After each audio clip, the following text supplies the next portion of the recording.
Well, good afternoon. It's Friday evening. I had a fun-filled day today. We went down to Greensburg. Now, Greensburg is about 33 miles south from where I'm at. And they had a thing down there called Cow Days. And they have all kinds of vendors and food vendors and a bunch of other things set up. And I got some pictures around, I was going to make a video walking around, but with my mom and my stepdad there and my wife and one of my kids, and I just didn't feel like having to be interrupted or butted in and everything else. So I didn't make a video. I would love to have, but I didn't make a video. I did meet a few people there and swap some information, trade us some idea kind of things, stuff like that, which is fine. It's great. Of course, I came home and I was gonna start working on some of my bread stuff, and I had to go to Walmart, and after I went to Walmart, I went by Dollar General, and I sat there talking with them for a few minutes, and I came home, and I figured before I start making bread and everything, I'll make me a video while it's still daylight. You can see me and everything's nice and beautiful and peaceful and everything else. And you know how it goes. Now, one of the other people I was in there when I was at Dollar General, I was talking to her, and Dollar General around midnight, hop, skip, and a toss and a throw from me. Basically, I was in there the other day, and just looking at prices of certain things, and I noticed they're going up even more. And a 5-pound bag of Clover Valley knockoff brand, Dollar General brand, whatever you want to call it, a 5-pound bag of self-rising flour there is $2.65 a bag. Now, I was paying like $1.80, $1.90 a bag, which isn't really all that bad, but now it's $2.65 a bag.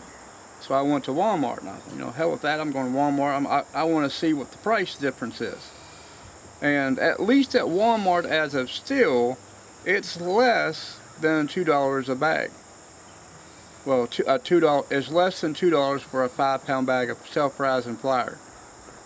Now, one of the other people is in there too, and of course one of the other ladies that works in there, and she goes, I think, it's because since a lot more people are shopping at Dollar General, that's why the prices keep going up. And I said, no, it goes back to fuel costs. And I said, then on top of it, like I told her, a lot of the trucks that come to the store are not Dollar General trucks. Now, it might be a Dollar General trailer, but it's not a Dollar General truck. You'll see Warner, you'll see J.B. Hunt, you'll see independent contractors. You'll never see a Dollar General truck. You'll see the trailer, but you will not see the truck. And I told her, I said, this is part of the reason why your prices in the store are going up. Because without having a corporate vehicle pulling a corporate trailer, I said, you have a broker that has picked up these loads, and whether he contracts, the broker contracts the load to a company, an independent driver, or whoever, they have to pay the truck, they have to pay the driver, and they have to pay the broker. So I said, well, those three things right there, that is why a lot of your prices on some of your foods around, even, besides Dollar General, that's why they're going up. Has nothing to do with how many, I said, you could have one person today come in there and shop, or you could have 1,000 people today come in there and shop. The number of people is not going to affect the store. What's going to affect the store is how you get your goods from the back of the trailer. And I said this for months and months and months to different people and everybody else. You know, they're like, well, why is it, you know, a couple months ago, you know, it was this price, and all of a sudden now it's this price. And I said, well, maybe they had, you know, an independent line of a company line that carried their name that brought their product, you know. And, you know, once you get a owner-operator or a outside company that pulls that person's stock, or that pulls it to them, to the consignee, you know, you got to pay the truck, you got to pay the driver, you got to pay the broker. So, and that's how it goes.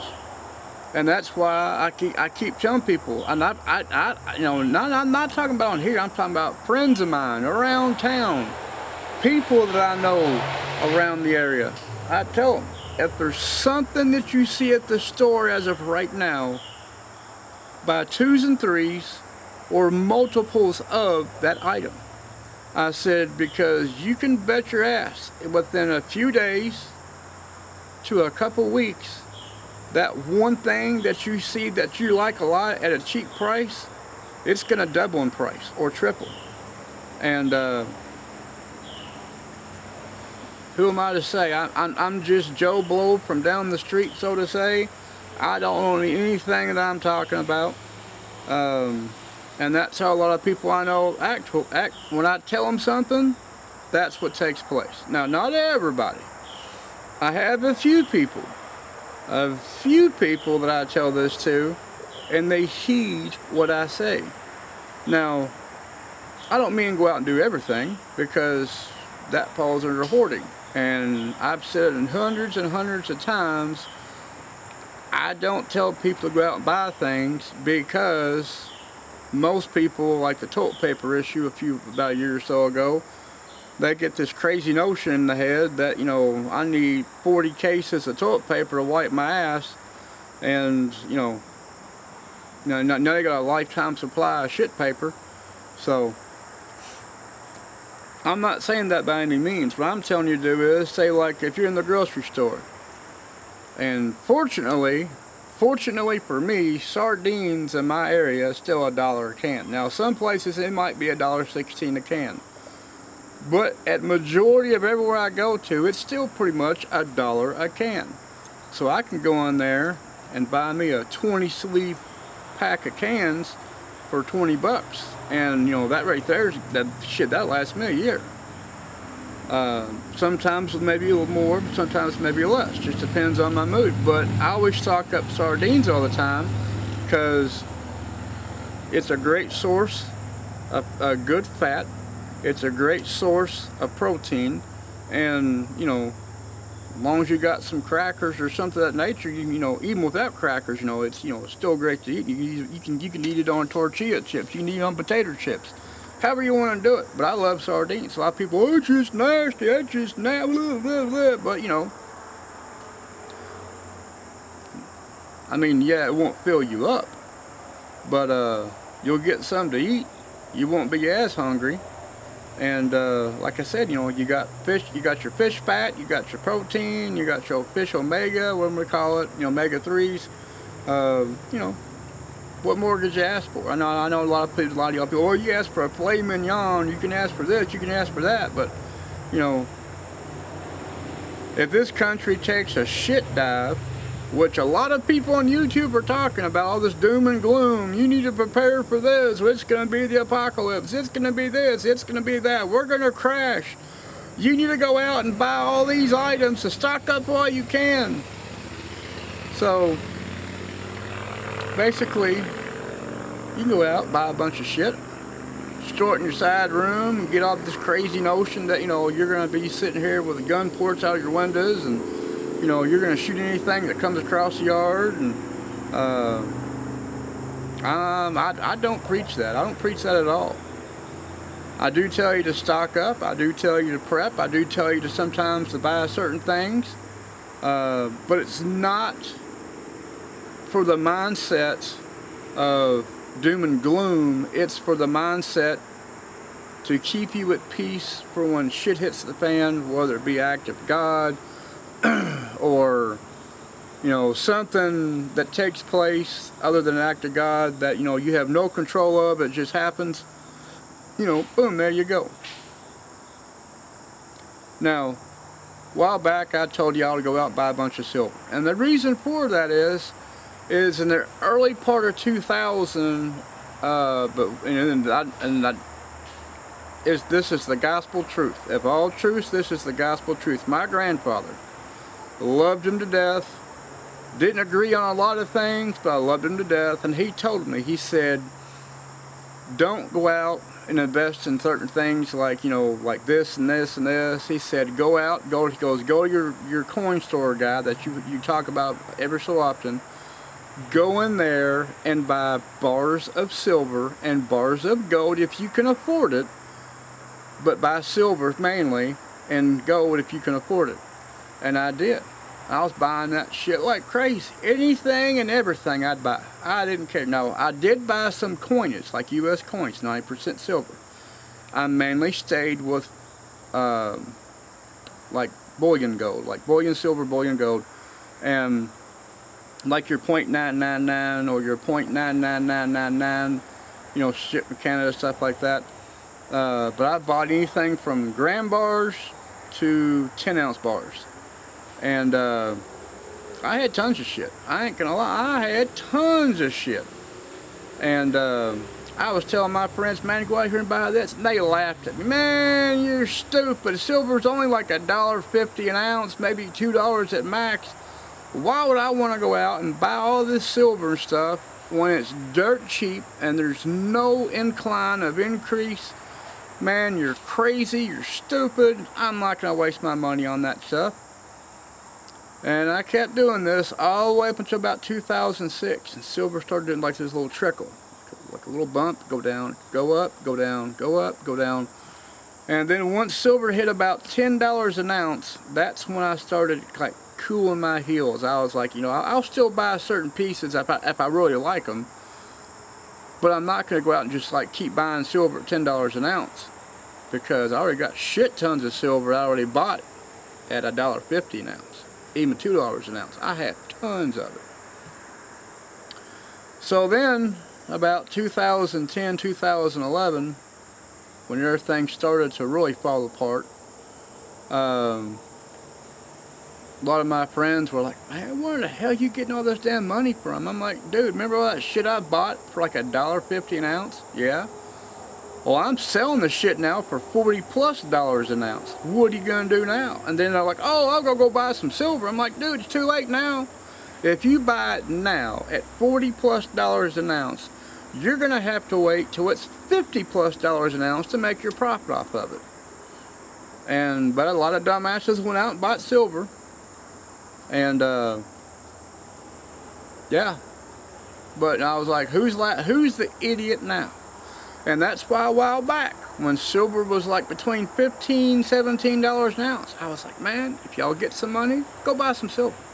And this is when they were throwing all that stimulus money out. And that's when I tell people, I said, man, I tell you what, if you want to boost the economy, now, one person out of, say, 10,000 people buying silver is not going to boost the economy.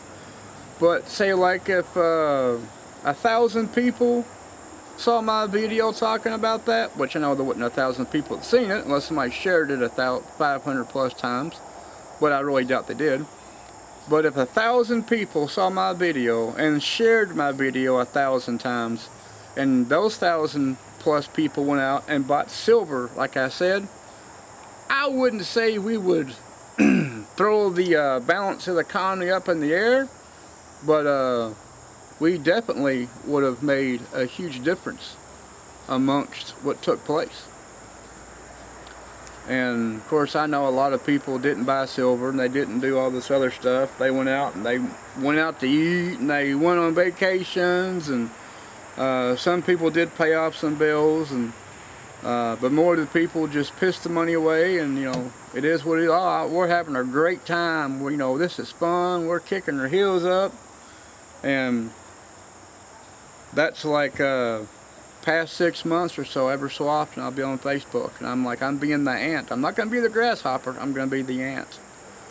And that was kind of like my code word. I was being the ant. And some people understood exactly what I was talking about. Other people, of course, they made little joke comments type things about ant and the grasshopper and getting squished on by a pair of shoes and this and that and yada yada yada. But it's okay.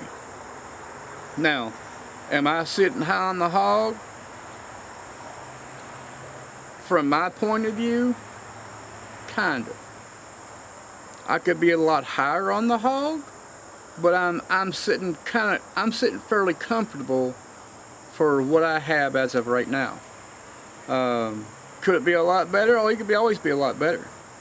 But I know people that follow the kind of like the same beliefs of me on prepping for your household, making sure you got stuff ready for winter, things like that, that basically has turned a whole complete different route, and they went a whole different direction. And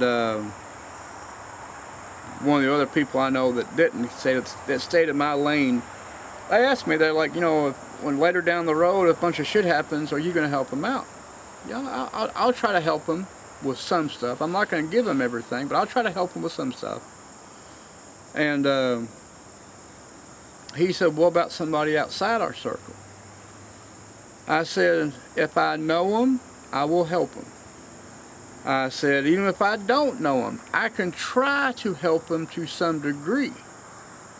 But I'm not going to help everybody. So, now granted, this is almost the middle of September. You still have enough time to gather certain items for wintertime and be ready for wintertime. And of course, I know there's a lot of people that live in different regions, like Dan. I don't know exactly where he lives at, but I know he's out in a rural part of an area. He works on a farm and everything else. His climate might be totally different than my climate. I'm on the 30th parallel. I'm on the same parallel line as Korea. Me and Korea, we have the same kind of weather patterns and same kind of shit because we're on the same parallel. So somebody south of me, like down in Alabama, Georgia, Mississippi, Louisiana down there, they have a whole different concept of winter because their climates are a lot warmer than what my climate is. Because I'm up here in Ohio, I'm in the Ohio Valley region, so, you know, most of our winters, we get snow. I'm not going to lie to you, we don't get snow. We do get some snow, not very often.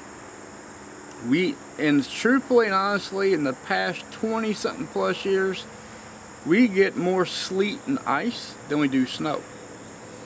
And used to be a long time ago, you know, you would hear getting some sleet or some ice or something like that, but it was like very uncommon. Anymore, it's not very uncommon. It's pretty damn common. Getting snow is uncommon for around here. And there's another thing too. People ask me all the time, especially online, they're like, well, what's the weather like in Kentucky in the winter? You walk outside 1 minute, it'll be 25 degrees. Wait 15-20 minutes, it'll be 80. Then it'll snow, then it'll rain.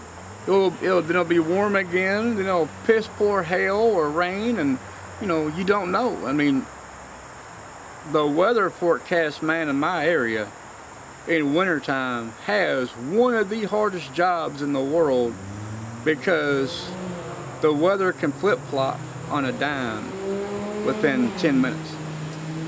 And, you know, summertime, spring, summer, late summer, early fall, it's still pretty predictable. Once you get about November, it changes. And there's no, I mean, like I said, it could be 80 degrees 1 minute and snowing the next. You know, you just don't know. But that's also why I tell people to get what you need, not what I need. Because what I need is totally different than what you need. Now, we might have similar things in mind, and we might get the same thing, but use them for two different, totally different purposes. So that's why I'm not one of the ones on here saying, oh, you need to get this, you need to buy this, you need to buy that, you need to stock up on all this crazy shit. Um, I use baby wipes, and of course I remember a long time ago the wife was just, she laughed, "Oh, why are you using baby wipes? Well, why don't you use toilet paper?" And like I told her, a pack of baby wipes on average has 80 pieces in there that I can wipe my ass at 80 different times, versus carrying a roll or two rolls of toilet paper that take up a lot of space, take up a lot of room. And even at the house, even I'm not even going to even use the word bug out bag, because that right there is a word that pisses me off. But I'm gonna bug out to the woods. Yeah, you and 800,000 plus other people have the same logical idea, and when you get there, it's gonna look just like the Disney cartoon when they're out deer hunting or moose hunting, and Donald Duck pops up. As soon as the sun pops up, it looks like a war zone because there's bullets flying all over the place and there's hunters with guns all over the place. That's what it's gonna be like. And of course, people ask me, "Where are you gonna bug out to if shit hits bad?" I ain't going nowhere. I know every inch of my property. I know my pros and the cons on the property. You know, but if things get to the point to where it's basically, I don't want to use the word hazardous, but if it somewhat gets to that point, I'll load up. I'll go to the farm. 2 counties over, I'll go to the farm. I don't care. Farmhouse needs work. It's been standing 200 years. You know, they built it good for a reason, with basic common materials, and it still stands. And yes, it does need repair, but it still stands. There's 200 acres of ground there. You know, if I can't find something to eat on 200 acres of ground, on family plot ground, I don't need to live. Well, I mean, I do need to live, but I mean, I don't need to, you know, use that excuse of, "Well, I gotta go store, I gotta go try to barter with the neighbors." No. 200 acres of ground, prime real estate, hardly ever hunted on, hasn't been logged in 200 years, or at least 150 years, hasn't been logged. Great nut trees, plenty of deer, plenty of turkey. You know, the creeks don't run very good in the winter, but there are some fish still in it. You know, yeah, you might not want to eat possum, raccoon, and groundhog, but when you're hungry, you're hungry. You'll eat any damn thing there is, and not complain about it. You'd be thankful you got food in your mouth. But you know, that's my thing, and that's just me. But I've gotten way off track. I know I have. But if you're at the grocery store right now, not saying you're watching me on YouTube right now, I'm just saying from this point now until whenever, if you're at the grocery store and you see something that has a good shelf life for X amount of years, or almost indefinite because it's a powder form or something of that nature, you know, as long as you can store it without causing mold or rot of some kind, or, you know, weevils or anything like that, buy the shit up. I ain't saying buy it all, but buy what you think that you would need, and probably buy another 2 things of that to be on the safe side. And that's how I do everything when I go to the store. My wife gets so mad at me. "Why are you buying extra things of that for? You already got this." Well, who's to say down the next time we come to the store I'm looking for this, it's going to be on the shelf. That's my logical thinking of terminology. A lot of times when I buy something, I buy 2 of one item. Just because if I buy 2 things of one item and I get back to the house and I use one within the next few days or so, it might be a month before I need another item of the same thing, and it's already sitting on the shelf waiting for me. Now, and then sometimes instead of buying 2 items, I'll buy 4 items, just so I know I have a longer extended part of what I want down the road. So, and I ain't telling you to think like I do. I'm just saying, if it helps you the way I do something, try it. And if you don't like it, go back to what you were doing. You know, I'm not here to change anybody. I'm not here to influence anybody. Well, I am a teeny bit, but not really too much, because I don't want you to be a hoarder. I don't want your house to look like, you know, what you see on TV when you're going Netflix or Hulu, the hoarder house. I don't want your place to look like that. I want you to move around freely as long as you have enough space in the house. And if you don't have enough space in the house, pick a corner part of the room that you're not using. Get some shelves. Start, you know, 2 or 3 shelves. You know, you can buy them. Don't buy those flimsy old cheap metal ones that fall apart real easy. Get some good heavy-duty plastic ones. And say get 3 shelves, put them up in the room, stack everything from top to bottom, do canned goods, do your necessity, and then do whatever. You know, do something like that. And you can't go wrong, especially if you're not using that space for anything whatsoever. Because then usually it's like out of sight, out of mind. Unless you cook a lot or bake a lot or eat a lot, then you know it'll be there. You know, you'll be in there more than I don't know what. But if it helps, so be it.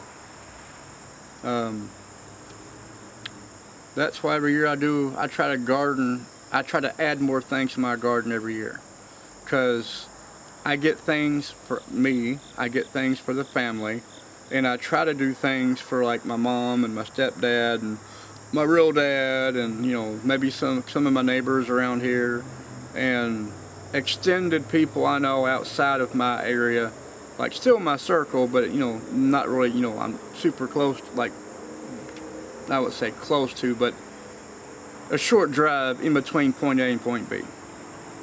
Because I try to help everybody, I really do. But I remember one year, it's like in the early spring, buddy of mine, Adam, he's like, man, I love cherry tomatoes, but I hate spending $8 for a little tub of them that big at the store. So I grew like 9 cherry tomato plants. I mean, they were loaded with cherry tomatoes. And I told him, I got cherry tomatoes coming out of my ears like a machine gun fire. I'm going to come outside, I'm going to pick a great big ass tub for you. Just come by the next day or two to pick them up.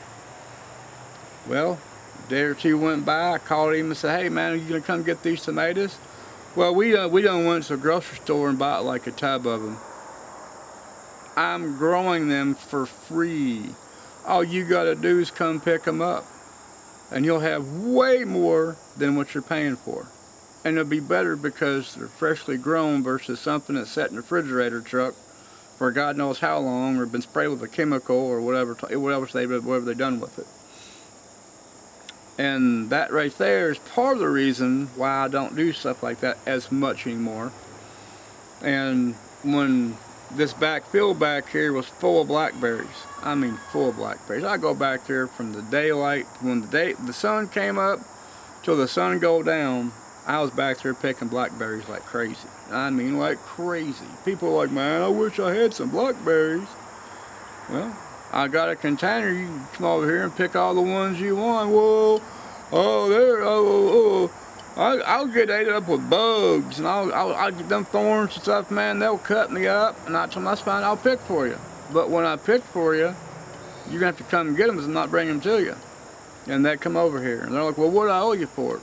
$20 a gallon. $20 a gallon? That's crazy. I can go to the store and buy a 4-ounce pack of them for $3. And they're great big and juicy.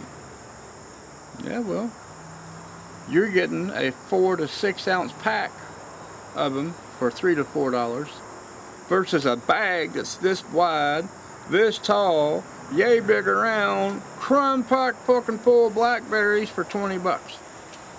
And then this was comical. I've talked about this before. And then later in the winter, when the summertime, one of the guys I knew, I wanted to buy a half gallon. Well, I wanted to buy a quart of blackberries for $5 a quart. That's right. So off and on, I was selling him around about a quart bag of blackberries for $5. And I think everything said in total, he spent probably like $30 or $35 on quarts of blackberries. And he sat there one day. He goes, I just realized something. I said, what's that? He goes, you're making your money off me like crazy. I said, well, what do you mean? He goes, over the summer you offered me a gallon bag of them for 20 bucks. I said, yeah. I've been buying quart bags from you for $5. I said, yeah. And he goes, I've already bought more than a gallon. I was like, yeah. He goes, well, why didn't you tell me? I said, well, because you threw a bitch fit when I tried to give you the cheaper route to go. And you told me you go to the store from Walmart and buy those little bitty packs of blackberries about yay big and so tall for so much money. I said, I figured you would have, blew $100-something and all them and stocked up your freezer. One of them packs ain't big enough to make a cobbler. That ain't my fault. I tried helping you. Did you want to kick me in the ass and tell me I was overcharging, I was price gouging and everything else?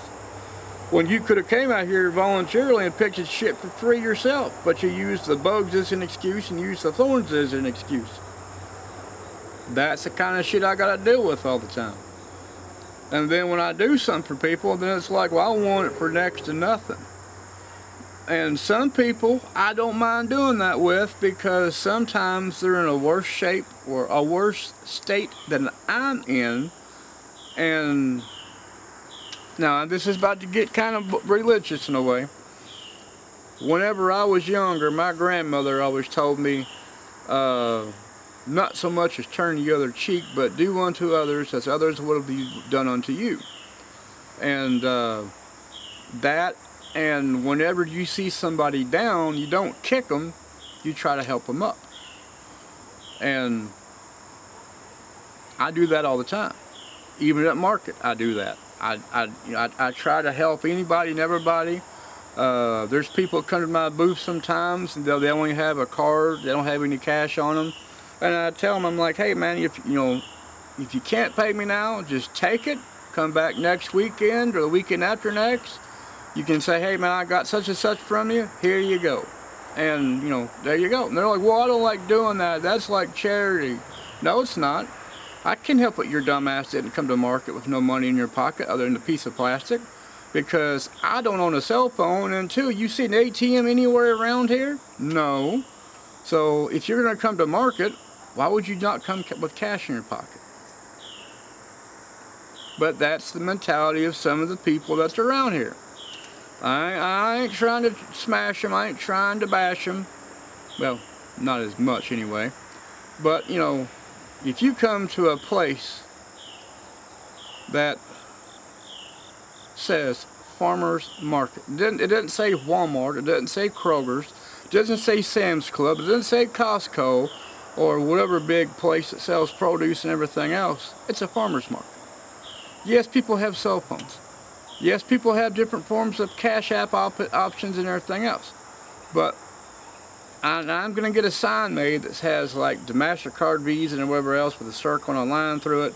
No cash, no card, cash only. And I'm going to have the sign made up because I've already seen.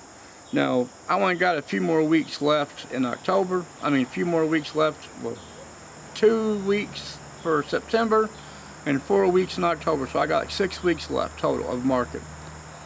But when the market comes back in the next spring, I'll have my sign ready to be like, boom, cash only, no card. And, it's bad that you have to get a sign made to tell people cash only. But, I don't know. It is what it is. But I'm going to shut up because I know I've been talking for at least 30 minutes. Probably, or close to it. So, I'm going to shut up. Y'all have what's left of Friday. Have a great day. Make the best of it. Be productive. If you're doing nothing but sit on your front porch drinking beer, smoking a cigarette, more power to you, because I wish I could, but I can't. Well, not that I can, I just choose not to. But I gotta do a lot of baking tonight because Thursday and most of this day, like I said, most of this day I was down at Cow Days in Greensburg. I had fun. I haven't been to Greensburg in years. Well, at least since 2006. Well, the last time I went to Greensburg probably was 97 or 98. 2006 is when we went through Greensburg to go to Columbia to see my grandfather nursing home before he died. Now, I went through Greensburg. We didn't stop at Greensburg, but we went through there. Now, some people might say, well, 2006, if you went through there, you were there. Well, technically, yes. But the vehicle didn't stop in Greensburg, and I didn't open the door. My feet did not get out and touch the asphalt in Greensburg. I just went down the road in a vehicle. So, to me, I don't count that. What I count is getting out of the vehicle, walking around, doing my shopping and everything else down there at some of the local shops and antique stores and everything else. But, needless to say, it's been a shit-ass long time since I've been to Greensburg, and that's when my mom yesterday said, well, we're going down for Cow Days, and I was like, hell yeah!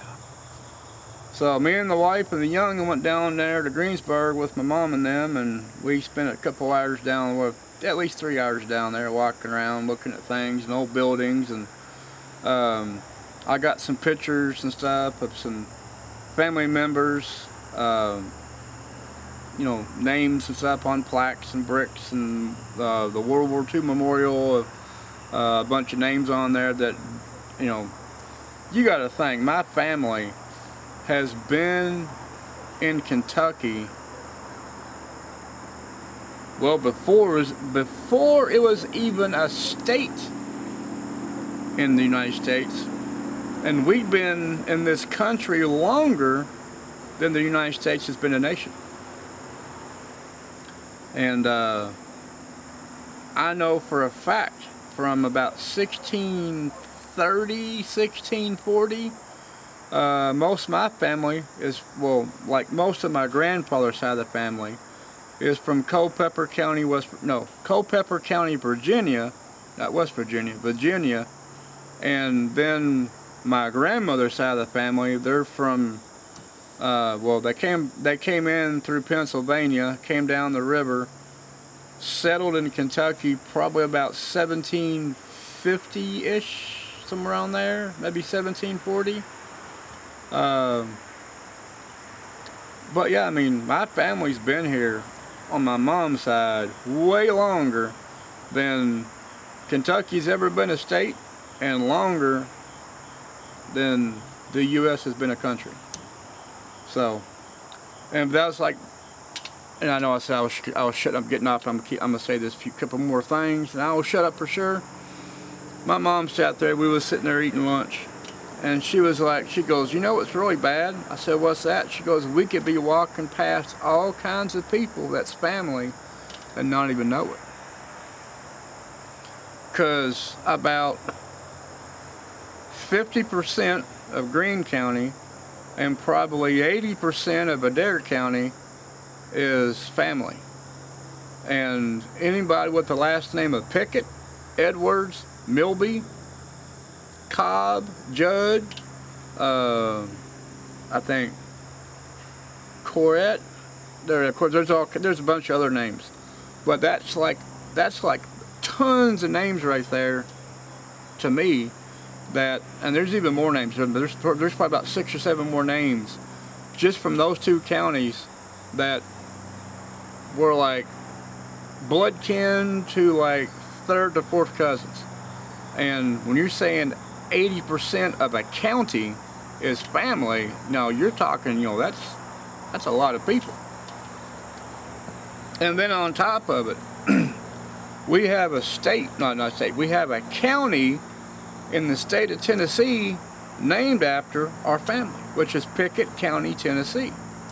Because there's a shit ton of Picketts in Pickett County, and plus on top of it, Adair County's not too far from the Tennessee state line, so it's like a hop, skip, and a throw, and boom, you're in Tennessee. So yeah, I mean, there's a lot of family in southern Kentucky and Tennessee, and even more family in Virginia area that, you know, same last name. But on my grandmother's side, you know, you got Miller, Hendrick, Ball, Hook, Finn, Jolly, Allen, and there's a few more names that, you know, like old names that it's family that I just can't remember top of my head. So yeah, one part of Kentucky, a shit ton of family. The other part of Kentucky, a shit ton of family. Now my dad's family, they're mainly from the Indiana-ish area. Like my dad's father's side, they're Indiana, but my dad's mother's side, they're all immigrants from Sicily and France. And they came over in the mid to late 1800s, came through Ellis Island, stayed in New York, moved over to Chicago, and from Chicago came down to Louisville, Kentucky, and then from there they just kind of like wherever they went to. But, you know, that's my that's my Sicilian, my Wop side of the family with some French and stuff like that, you know, but yeah. Here I am. I'm a mutt. I'm a mix. But it is what it is. Y'all have a great day. I'm going to shut up. And I hope to see y'all again. I probably won't be this week unless something strange, crazy, miraculous happens, like I win a shit ton of money on a scratch off, which I don't play scratch off, so that's not going to happen. But unless something really crazy takes place and I just gotta share it and I can't keep it a secret, I'll be back. Until then, it'll be next week sometime. Y'all have a good weekend.